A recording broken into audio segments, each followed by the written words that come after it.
Oke, selamat datang di channel saya dengan saya Gavin Gui dan ya kita bahas kembali kelas psikologi positif. Tapi pertama-tama saya ingin mengucapkan selamat tahun baru 2021 dulu kepada teman-teman karena ini direcord tanggal 2 Januari. Jadi selamat tahun baru, semoga di tahun yang baru ini Anda semakin sukses, yang pastinya terus sehat juga ya. Dan kita mari sama-sama mendoakan supaya wabah COVID-19 ini cepat berlalu. Amin. Oke, kali ini kita akan bahas tentang kebahagiaan. Ya, anyway, ini adalah video keempat. Eh, Sepertinya video keempat dan juga pembahasan ketiga. Ya, pembahasan ketiga, video keempat dari kelas psikologi positif. Ini masuk ke pembahasan ketiga. Sebenarnya sih pembahasan kedua, video hashtag 2. Setelah kita bahas tentang apa itu psikologi positif, lalu emosi, kali ini kita bahas tentang kebahagiaan. Kita langsung mulai saja ya. Jadi, dalam perspektif psikologi, nah ini sebelum saya masuk ke psikologi hedonis, kebahagiaan hedonis, saya mau memberi sedikit penjelasan dulu bahwa tujuan dari psikologi positif sendiri sebenarnya adalah kebahagiaan, happiness, ya well-being atau kalau mau lebih psikologinya. Jadi kalau Anda mempelajari psikologi positif lalu Anda merasa bahagia, berarti Anda sudah benar.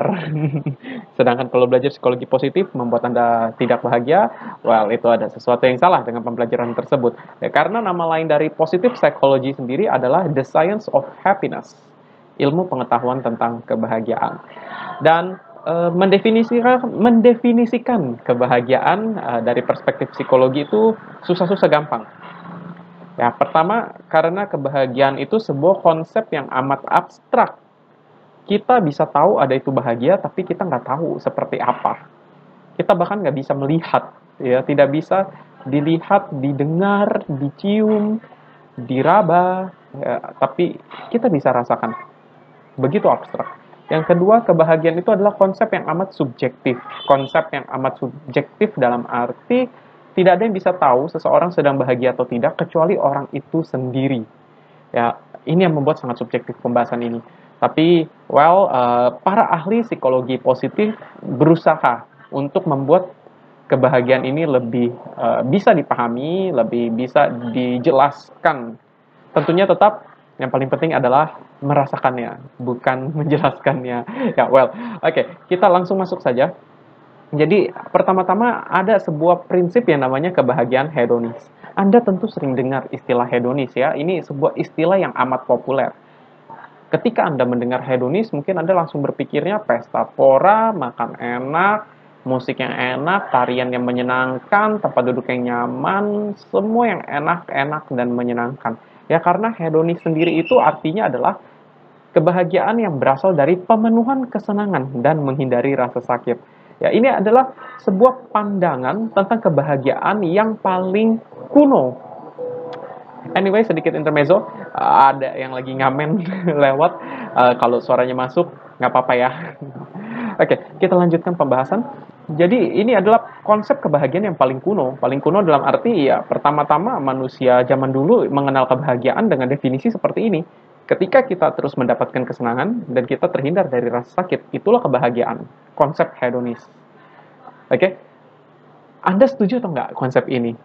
Ya ini konsep ini sebenarnya tricky ya. Eh, Normatifnya pasti orang bilang ini bukan kebahagiaan, tapi ya Anda nggak bisa menyangkal bahwa mungkin sebagian besar dari kita, hampir semua dari kita pengen ini, hampir semua dari kita pengen senang-senang dan terhindar dari rasa sakit. Walaupun secara normatif Anda tahu jawaban yang benar adalah ini bukan kebahagiaan yang hakiki. Oke, tapi inilah kebahagiaan hedonis. Nah, kebahagiaan hedonis ini ya menyenangkan, tentu menyenangkan. Tapi ternyata belakangan setelah manusia mulai memiliki kebijaksanaan, setelah manusia mulai mengembangkan pengetahuan, kebahagiaan hedonis ini dianggap tidak lagi dapat mendefinisikan kebahagiaan. Kenapa? Karena ya bayangkan Anda kalau hidup mengejar kesenangan terus-menerus dan menghindari rasa sakit terus-menerus, pertama-tama pertama-tama Anda nggak akan bisa terus memenuhi kesenangan Anda. Itu paling basic. Anda suka A, Anda dapatkan A. Setelah Anda mendapatkan A, Anda pasti ingin B. Anda dapetin B, Anda kemudian ingin C. Anda dapat C, kemudian Anda akan ingin D. Lalu E, F, G, dan seterusnya sampai Z. Setelah Anda dapat Z, apalagi? Muncul lagi A, B, A, C, lalu ingin A, D, lalu ingin B, A, B, B, B, C, dan seterusnya. Ya, kesenangan, pengejaran akan kesenangan itu tidak pernah berakhir. Itu yang pertama, kelemahannya.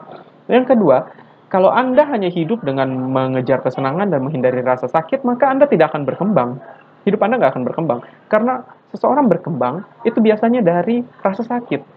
Dari pengalaman yang tidak menyenangkan. Mereka ambil hikmahnya, lalu jadikan itu kekuatan bagi mereka. Nah, kebahagiaan hedonis gagal untuk menjawab tantangan-tantangan ini. Bahkan dalam psikologi positif muncul istilah hedonic treadmill. Anda tentu sudah tahu apa itu treadmill ya. Kalau Anda sering nge-gym, Anda sering dengar. Hedonic treadmill, lari di tempat. Ya, hedonic treadmill adalah sebuah istilah dari psikologi yang menjelaskan bagaimana kalau kita mengejar kesenangan terus-menerus, itu bagaikan kita lagi treadmill. Treadmill itu lari di tempat. Kalau kita terus-menerus mengejar kesenangan hedonik, kita itu seperti sedang lari di tempat yang nggak kelar-kelar. Karena sepertinya sedang berlari tapi nggak maju-maju. Nah, itu. Ya, bagaimana akhirnya konsep kebahagiaan hedonik ini kemudian dikritik melalui hedonic treadmill. Bahkan nanti dalam filsafat timur, ya terutama filsafat Indonesia dalam perspektifnya Ki Ageng Suryo Mentaram, hedonic treadmill ini atau kebahagiaan hedonik ini dianggap sebagai mulur dan mungkret. Semakin kita mengejar kebahagiaan hedonik, itu keinginan kita akan mulur. Mulur itu artinya akan terus memanjang bagaikan karet dan tidak selesai-selesai. Tapi ketika kita bisa mengendalikan keinginan atas kesenangan-kesenangan tersebut, maka keinginan kita akan mengalami yang namanya mungkret. Mungkret itu artinya adalah keinginan kita kemudian menyusut. Ini jadi konsep kebahagiaan hedonis kemudian mendapatkan berbagai kritik. Konsep yang kedua kemudian adalah kebahagiaan eudaimonia. Ya, ini konsep ini kalau tidak salah ingat ya, dijelaskan oleh entah Plato atau Aristoteles ya. Bagi Anda yang lebih paham tentang filsafat, Anda mungkin boleh mengoreksi ya. Akhirnya berkembanglah perspektif lain, yaitu kebahagiaan eudaimonia. Nah, ini banyak orang yang sering mendengar istilah ini juga, ya walaupun mungkin nggak sepopuler istilah kebahagiaan hedonis. Oke, kebahagiaan eudaimonia itu adalah kebahagiaan yang muncul karena menjalani hidup dengan sepenuhnya dan merasakan perkembangan dalam hidup. Nah, ini sedikit berbeda dengan konsep kebahagiaan hedonik karena dalam kebahagiaan eudaimonia, bahagia itu nggak selalu dari pemenuhan kesenangan. Kebahagiaan itu justru bisa didapatkan ketika kita mampu merasakan adanya kemajuan atau perkembangan dalam hidup kita. Ya, ini berbeda. Dan di mana ini nggak bisa didapatkan dari kebahagiaan hedonik. Nah, jadi ada sebuah dimensi baru atau sebuah perspektif baru tentang kebahagiaan. Nah, kebahagiaan eudaimonia ini nanti akan berkembang lagi ya menjadi sebuah konsep psikologis namanya kesejahteraan psikologis, but well setidaknya ini dulu yang dibahas karena sebenarnya kebahagiaan eudaimonia ini mendalam sekali. Ya sebenarnya ini sangat dalam, sangat deep. Mungkin suatu saat saya akan buat video sendiri khusus membahas kebahagiaan eudaimonia ini. Tapi sementara Anda bisa memahami dulu bahwa inilah sebuah perspektif lain tentang kebahagiaan, bahwa kebahagiaan itu nggak tentang mengejar kesenangan, menghindari sakit, tapi tentang bagaimana kita hidup dengan sepenuhnya dan bagaimana kita merasakan perkembangan dalam hidup. Ya, termasuk ketika Anda mengetahui apa bakat dan minat Anda, apa potensi Anda, apa talenta Anda, dan Anda menjalani hidup Anda dengan talenta itu, dan Anda bahagia dengan itu kebahagiaan eudaimonia. Ketika Anda tahu apa value dalam hidup Anda, lalu Anda menjalani hidup Anda dengan value itu, dan Anda merasakan kebahagiaan, itulah kebahagiaan eudaimonia. Jadi bukan dari pemenuhan kesenangan, tapi bagaimana Anda menjadi diri Anda yang seutuhnya, dan bagaimana Anda merasakan ada kemajuan dalam hidup Anda. Ya, ini sebuah konsep yang lebih, kalau saya katakan, lebih spiritual lagi. Ya, lebih spiritual lagi, lebih dalam lagi, lebih deep. Nah, dua perspektif ini, kebahagiaan hedonik dan kebahagiaan eudaimonia, akan menjadi fondasi dari konsep-konsep kebahagiaan selanjutnya. Dalam psikologi, kemudian prinsip kebahagiaan hedonik dan eudaimonia ini berkembang menjadi sebuah konsep yang disebut kesejahteraan subjektif atau bahasa Inggrisnya subjective well-being. Ya, ini sebuah konsep kesejahteraan yang berakar dari kebahagiaan hedonis. Ya, jadi Ketika psikologi ingin mendefinisikan kebahagiaan, psikologi menggunakan istilah well-being atau kesejahteraan. Penggunaan konsep ini mungkin ya lagi-lagi karena kalau menggunakan konsep kebahagiaan terlalu apa ya? Kata kebahagiaan itu sendiri terlalu luhur, terlalu apa? Nampaknya terlalu sakral untuk mengatakan saya bahagia atau saya sedang mempelajari kebahagiaan. Ya sebuah istilah yang terlalu murni sehingga akhirnya pakar-pakar psikologi menggunakan istilah well-being, kesejahteraan yang sebenarnya merujuk ke kebahagiaan. Jadi setelah ini Anda tahu ketika saya atau guru-guru psikologi positif lainnya mengatakan well-being, it means kebahagiaan. Dari kebahagiaan hedonik dan eudaimonik tadi muncullah dua konsep kesejahteraan. Yang pertama adalah kesejahteraan subjektif, ya. Karena ini berakar dari kebahagiaan hedonis, tentu Anda bisa lihat sendiri kesejahteraan subjektif itu terdiri dari tiga komponen. Afeksi positif, afeksi negatif, dan kepuasan hidup. Afeksi positif maksudnya adalah dalam perspektif ini kesejahteraan kita ditentukan oleh seberapa banyak afeksi positif yang kita miliki. Afeksi positif ini emosi positif. Jadi seberapa banyak emosi positif yang Anda rasakan dan semakin sedikit emosi negatif yang Anda rasakan, Anda semakin sejahtera. Ditambah seberapa jauh Anda puas dengan hidup Anda. Nah, ini konsep kesejahteraan subjektif. Ya, jadi ketika Anda banyak merasakan emosi positif, bahagia, bersyukur, puas, ya puas itu termasuk emosi positif, kagum, takjub, gembira, lalu Anda minim sekali merasakan sedih, marah, kesal, kecewa, dan Anda merasa secara keseluruhan hidup ini menyenangkan, nah Anda bisa dikatakan sejahtera secara subjektif. Ya, dikatakan subjektif karena ya ini setiap orang takarannya beda-beda. Ada yang puas ketika setiap hari bisa makan dengan nasi dan lauk yang cukup, ya, tahu, tempe, telur itu udah enak, itu sudah bahagia, menyenangkan, sudah bisa dikatakan puas. Tapi ada orang-orang yang puasnya ketika mendapatkan lebih dari itu. Nah, makanya subjektif sekali. Tapi ini sebuah konsep kesejahteraan subjektif. Ya, bagaimana? Anda setuju nggak dengan konsep ini? Kalau dibandingkan dengan apa nih teori yang lebih atasnya ya, kebahagiaan hedonis, nampaknya ini lebih bisa diterima ya. Walaupun kebahagiaan hedonis ini mendefinisikan kebahagiaan sebagai kesenangan dan menghindari rasa sakit, tapi ketika dikonseptualisasikan ke dalam konsep psikologi yang bernama kesejahteraan subjektif, ini nampaknya lebih masuk akal. Jadi nggak hanya sekedar ngejar emosi positif dan menjauhi emosi negatif, tapi juga Anda harus belajar untuk puas hidupnya. Ya, ini konsep yang lebih masuk akal ya. Dan saya rasa kalau orang yang mengalami ketiga hal ini, maksud saya memiliki emosi positif dan emosi negatif yang minim, kita nggak bisa hilangin emosi negatif. By the way, ingat ya di psikologi positif kita nggak diajarin untuk hilangin emosi negatif, tapi meminimalisir. Dan ketiga, seseorang puas dengan hidupnya, well bisa dikatakan orang ini bahagia. Oke, ini perspektif pertama. Perspektif yang kedua atau konsep yang kedua adalah kesejahteraan psikologis berbasis kebahagiaan eudaimonia. Ini komponennya lebih banyak lagi, elemennya sampai ada 6. Penerimaan diri, penguasaan lingkungan, hubungan positif, pertumbuhan pribadi, tujuan hidup, otonomi. Nah ini ketika kebahagiaan eudaimonia dirumuskan menjadi sebuah konsep yang bernama kesejahteraan psikologis, wah jadi lebih deep lagi ya, tapi jadi lebih konkret dibandingkan tadi sebelumnya hanya mengenai pemenuhan diri. Ada 6 elemen, ya yang pertama penerimaan diri. Nah ini penting sekali, penerimaan diri bagi kebahagiaan kita. Oke, seberapa jauh Anda menerima diri Anda? Kita ini manusia punya kelebihan, punya kekurangan. Seringkali kita hanya mau memiliki kelebihan kita sebisa mungkin, nggak pengen punya kekurangan.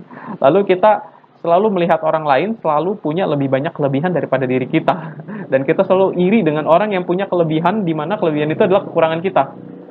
Nah ini perlu kita revisi pemahaman seperti ini.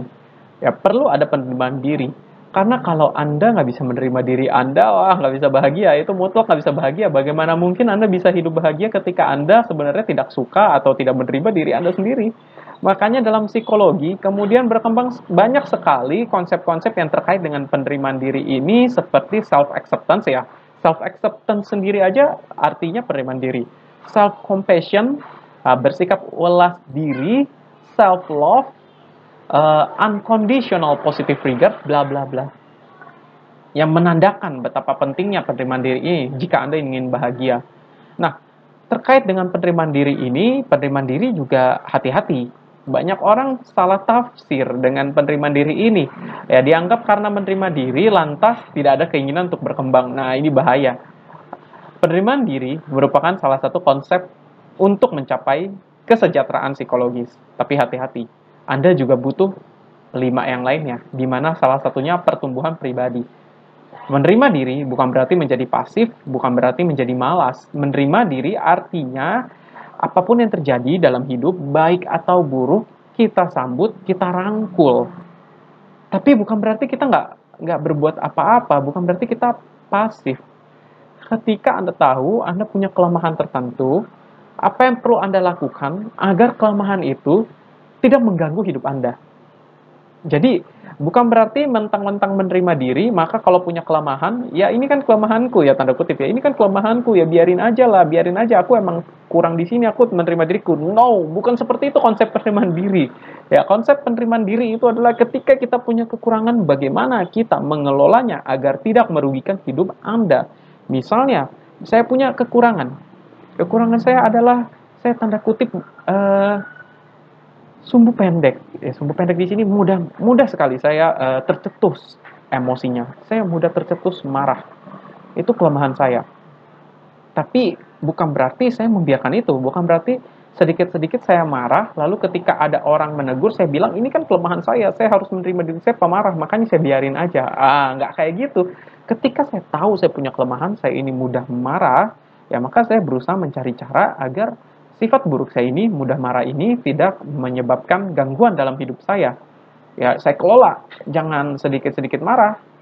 Memang saya mudah marah, tapi saya bisa mengendalikan agar amarah itu tidak langsung saya ekspresikan. Ya, saya pendam juga, saya sadari bahwa itu muncul, saya terima, tapi tidak saya ekspresikan kepada orang-orang. Biarkan itu muncul sebagaimana adanya, kemudian lenyap sebagaimana adanya. Ada usaha aktif di sana. Itu contoh. Ya, kedua, penguasaan lingkungan ya.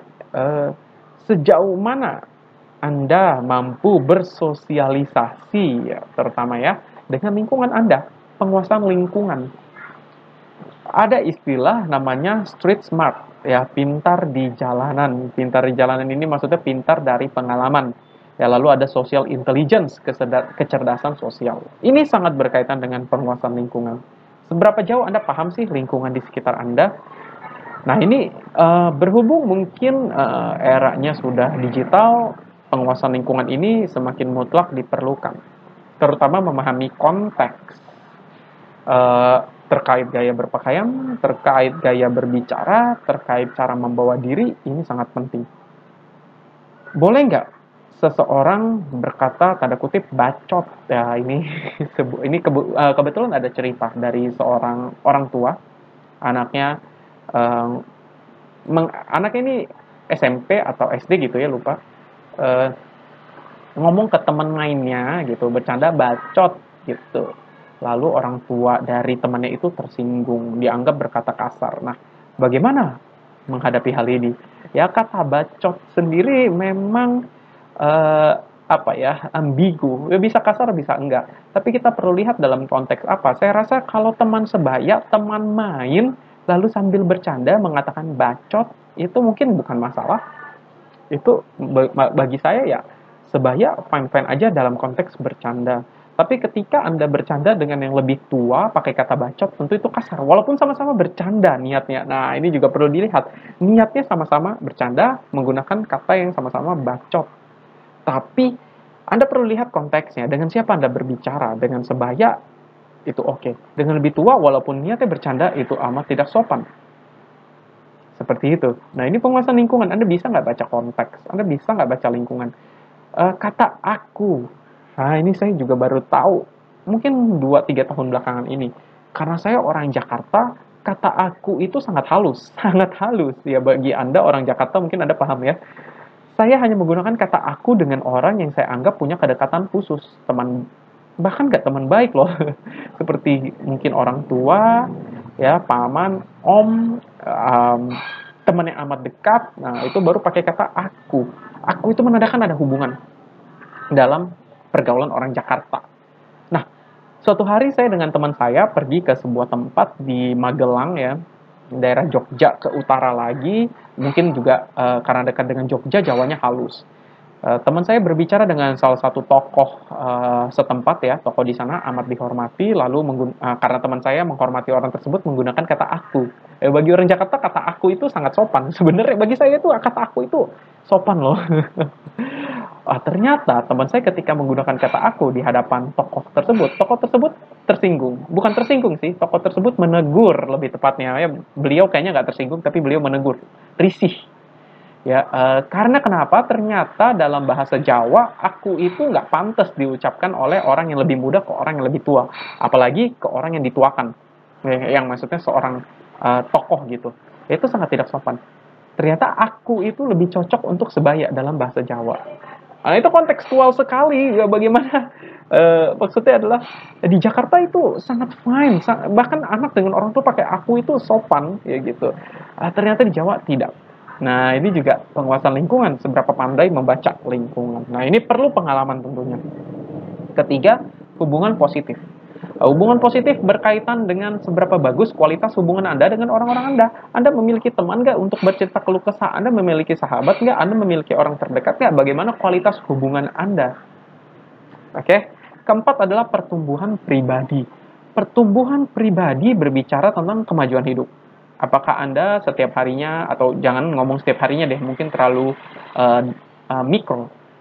Secara setiap tahunnya deh, apakah Anda mengalami perkembangan dalam hidup Anda atau gini-gini aja? Apakah ada kemajuan? Kemajuan nggak harus bersifat material, ya bisa juga bersifat moral atau bersifat psikologis. Ketika Anda lebih sabar dari diri Anda sebelumnya, itu sudah pertumbuhan. Ketika Anda lebih bisa menerima hidup dibandingkan Anda sebelumnya, itu sudah pertumbuhan. Ada nggak yang bertumbuh dari hidup Anda? Nah, ini juga penting. Ya, ini nggak selalu ngomongin harus besar, tinggi, gitu. Tapi seberapa jauh Anda membawa hidup Anda ke kualitas yang lebih baik. Ya, kelima, tujuan hidup. Wah, ini jelas ya. Apa sih tujuan hidup Anda? Ya, beberapa orang memiliki misi pendidikan dalam hidupnya, beberapa orang memiliki misi membahagiakan keluarga dalam hidupnya, beberapa orang memiliki misi untuk menggerakkan kampungnya. Nah, ini apa tujuan hidup Anda? Yang terakhir, otonomi. Otonomi itu kemandirian. Ya, bagaimana Anda bisa bahagia kalau Anda masih bergantung, kebahagiaan Anda digantungkan ke orang lain, tentu Anda nggak bisa bahagia. Ya, kemandirian bukan berarti Anda hidup tanpa orang lain. Manusia wajib hidup dengan orang, bukan wajib sih, memang didesain untuk menjadi makhluk sosial secara biologis. Tapi bukan berarti Anda menggantungkan hidup. Otonomi artinya adalah Anda hidup bersosialisasi dengan orang, tapi Anda tidak menggantungkan hidup Anda pada orang lain. Anda bisa mandiri, memiliki mata pencaharian sendiri. Anda bisa mandiri, Anda bisa bahagia tanpa harus menunggu orang lain bertindak sesuai mau Anda. Nah, inilah kebahagiaan.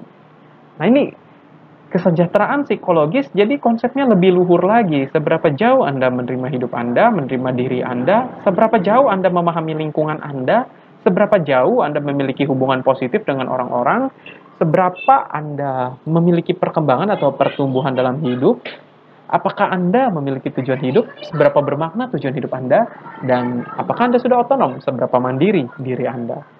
Ini menjadi pertanyaan. Nah, pertanyaan saya kepada Anda, bagaimana dengan konsep begini? Ya, ada dua konsep, kesejahteraan subjektif dan psikologis. Menurut Anda, mana yang lebih enak untuk diterapkan dalam hidup Anda, untuk Anda pegang menjadi panduan hidup Anda? Boleh jawab di komen. Nah, dua konsep kesejahteraan ini, ya kemudian berkembang lagi menjadi sebuah konsep yang namanya PERMA.